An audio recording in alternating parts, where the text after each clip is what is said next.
ცნობილი პოდკასტერის ლექს ფრიდმანისა და NVIDIA-ს აღმასრულებელი დირექტორის ჯენსენ ჰუანგის ინტერვიუ ტექნოლოგიური ინდუსტრიისთვის ერთ-ერთ ყველაზე საყურადღებო მოვლენად იქცა. საუბარი მალევე გაცდა ზოგად თემებს და გადაიზარდა უფრო შინაარსიან განხილვაში ხელოვნურ ზოგად ინტელექტზე, კოსმოსში გაშვებულ AI ჩიპებზე, ჩინეთის გაძლიერებასა და NVIDIA-ს ხელმძღვანელობის სირთულეებზე. სწორედ ამ 4 საკითხს მოუყარა თავი და დეტალურად განიხილავს ჩვენი ჟურნალისტი ერეკლე ფოლოდიშვილი. ერეკლეს აღმოჩნდების. ბექას აღმოჩნდებისა და მივესალმები მაყურებელს. მსოფლიოს უდიდესი კომპანიის ხელმძღვანელის ამ გამორჩეულ ინტერვიუს განხილვას იმ უმნიშვნელოვანეს თემაზე საუბრით ვიწყებთ, რასაც ხელოვნური ზოგადი ინტელექტი, იგივე AGI ჰქვია. ჰუანგი ისტორიაში პირველი ტექ ხელმძღვანელი გახდა, რომელმაც ასე საჯაროდ განაცხადა, რომ კაცობრიობამ AGI-ს უკვე მიაღწია. ანუ ეტაპს, როდესაც ხელოვნური ინტელექტი ადამიანის დონეზე აზროვნებს და შეუძლია ნებისმიერი დავალების შესრულება. ის ამხრივ ტექ წამოწყება open close გამოყოფს, რომელიც მისი შეფასებით უკვე ფლობს ყველა უნარს, რათა თავად შექმნას მომხმარებლისთვის საჭირო სერვისი, თავადვე მოიზიდოს მომხმარებელით და თავადვე გამოიმუშაოს ფულიც. ნებამომეცით გკითხოთ, ამ ტექნოლოგიის მიღწევის შესაძლებლობების შესახებ საუბრობთ AGI-ზე, ანუ ხელოვნური ინტელექტის სისტემაზე, რომელსაც არსებითად შეუძლია ადამიანის საქმის შესრულება. წარმატებული ტექნოლოგიური კომპანიის დაარსება, განვითარება და მართვა, რომელიც ეღირება რა ტიპის კომპანიაზე ვსაუბრობთ, კარგზე თუ ჩვეულებრივზე? ცხადია, კარგზე ის უნდა ღირდეს მილიარდზე მეტი, ბევრად მეტი ვიდრე მილიარდი დოლარი. თქვენ იცით რა რთულია ყველა ისეთი კომპანიის შექმნა, ხო და რამდენად შორს ვართ იმ დროისგან, როცა AGI-ს ეს შეეძლება. როცა გააკეთებს ყველა იმ წარმოუდგენლად რთულ რამეს, რაც საჭიროა ინოვაციისთვის, კლიენტების მოსაძიებლად, მათთვის პროდუქტის მისასყიდად, მათთვის აგენტებისა და ადამიანებისგან შემდგარი გუნდის შესაქმნელად. ამას 5 წელიწადში ვიხილავთ, 10-ში, 15-ში თუ 20-ში. 15-20 years away. ჩემი აზრით, ჩვენ უკვე მივახციეთ AGI-ს. გჯერათ, რომ შესაძლებელია გყავდეთ კომპანია, რომელსაც ასეთი ხელოვნური ინტელექტის სისტემა მართავს. დიახ, უკვე შესაძლებელია. საუბრობთ ამერიკულ ტექ გიგანტზე, საუბრობთ AGI-ზე და შეუძლებელია არაფერი ვთქვათ ამ კომპანიის ერთ-ერთ მთავარ თავისტკივილზე, ჩინეთზე და მის ტექ კონკურენტებზე, რომელსაც ფრიდმანმა და ჰუანგმა საკმაოდ დიდი დრო დაუთმეს და ასევე ყურადღება. NVIDIA-ს ხელმძღვანელმა ჩინეთის ტექნოლოგიურ წარმატებაზე საუბრისას ხაზი გაუსვა ფაქტს, რომ მსოფლიოს AI მკვლევრების დაახლოებით 50% ჩინელია. ჰუანგმა ჩინეთი მშენებელერად მოიხსენია ქვეყანად, სადაც ქალაქებსა და პროვინციებს შორის უზარმაზარი შიდა კონკურენცია არსებობს.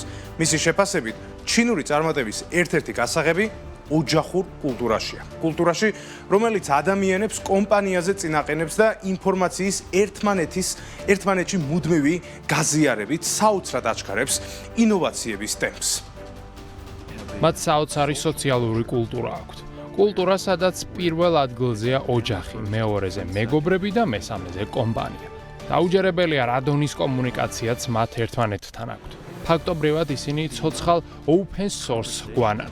ეს მათ ღია კოდირების განვითარებაში ძალიან შეუწყობს ხელს. ისინი ფიქრობენ, რომ სულაც არ არის რაღაცის ერთმანეთისგან დამალვა საჭირო. ამბობენ, ჩემი თანაკლასელი ინჟინერი ძმაკაცი ერთ კომპანიაში მუშაობს, მეორე კი მეორეში. ხოლო თანაკლასელების კონცეფცია თუ გესმის, მიხვდები, რომ ერთხელ თანაკლასელობა იქ მთელი ცხოვრება ძმობას ნიშნავს. და სწორედ ამის დამსახურებით ისინი ძალიან სწრაფად უზიარებენ ცოდნას ერთმანეთს. იქ ტექნოლოგიის დამალვას აზრი არ აქვს.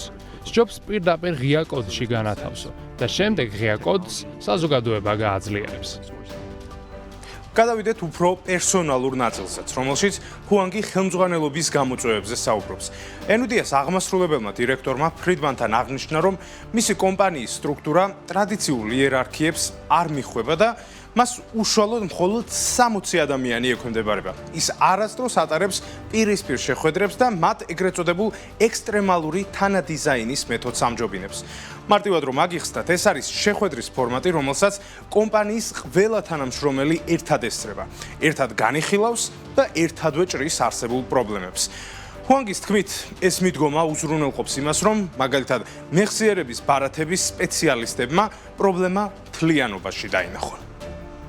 მე პირისპირ შეხვედრებს არასოდეს ვატარებ. არც ერთი საუბარი არ მიმდინარეობს მხოლოდ ერთ ადამიანთან. როცა ვიკრიბებით, შეხვედრისას ჩვენ ვასახელებთ პრობლემას და ყველა ერთად განვიხილავთ მას. ამას იმიტომ ვაკეთებთ, რომ ჩვენ ერთიან პროდუქტს გვქვნით. ანუ თუნდაც კონკრეტულ კომპონენტებზე, მაგალითად გაგრილებაზე, ან ქსელებზე საუბრობდეთ, ყველა ისმენს? დიახ, ზუსტად. ინტერვიუს მიწურულს ჰუანგი ყურადღებას ლიდერობის სირთულეებსა და სტრესის მართვაზეც ამახვილებს. მისი თქმით, დიდი პრობლემების გადაჭრის საუკეთესო გზა მათი მართვად ნაწილებად დაშლა და პასუხისმგებლობების სხვებზე დაუყოვნებლივ გადანაწილებაა. ამით ის ორ რამეს უზრუნველყოფს. იღებს საჭირო დახმარებას და ერთი წამითაც კი არაჩერებს მუშაობის პროცესს. როგორც ჰუანგი ამბობს, მისი ერთ-ერთი მთავარი ფსიქოლოგიური სტრატეგიაა ახალ გამოწვევებს ბავშვის თვალით შეხედოს და იკითხოს, რამდენად რთული შეიძლება იყოს ეს, რამდენად გადალახვადი შეიძლება იყოს, რასაც ვერ შემძლება. ჯენსენგი მიიჩნევს, რომ ლიდერებმა იდეებზე მუშაობისას წარუმატებლობის სცენარებზე ფიქრში ბევრი დრო არ უნდა დახარჯონ, რადგან ამ შიშმა შესაძლოა წინსვლა შეაფერხოს. საკუთარი თავი ასეთ გონებრივ მდგომარეობაში არ უნდა ჩააყენო. არა საჭირო რომ რეალურად წინასწარ მოახდინო ყველა დაბრკოლების, განსაცდელის და იმედგაცრუების სიმულაცია. არ გჭირდება ამ ყველაფრის წინასწარ სიმულაცია. ამისოდან ნამდვილად არ გიჯობს. გირჩევნია ახალ გამოცდილებაში შეხვიდე იმ ფიქრით, რომ ის იდეალური იქნება, შესანიშნავი იქნება, წარმოუდგენლად სახალისო იქნება. საბოლოო ჯამში ინტერვიუ ნათლად აჩვენებს, რომ ტექნოლოგიური რევოლუციის სათავეში არა მხოლოდ გამოთვლითი ძალა, არამედ ადამიანური გამძლეობა და მიზანდასახულობა დგას. ჯენსენ ჰუანგის ხედვით, ინდუსტრიის მომავალს ის კომპანიები და ლიდერები განსაზღვრავენ, რომლებსაც რაციონალური გათვლებისა და გაბედული ხედვების გაერთიანება შეეძლებათ. მადლობა, ეს ერეკლე ფოლადიშვილი იყო. მე ინტერვიუს სრულად ჩაუჯდებით, მინდა გიორგი თოლორდავა და გავეცნობით. მადლობა ერეკლეს.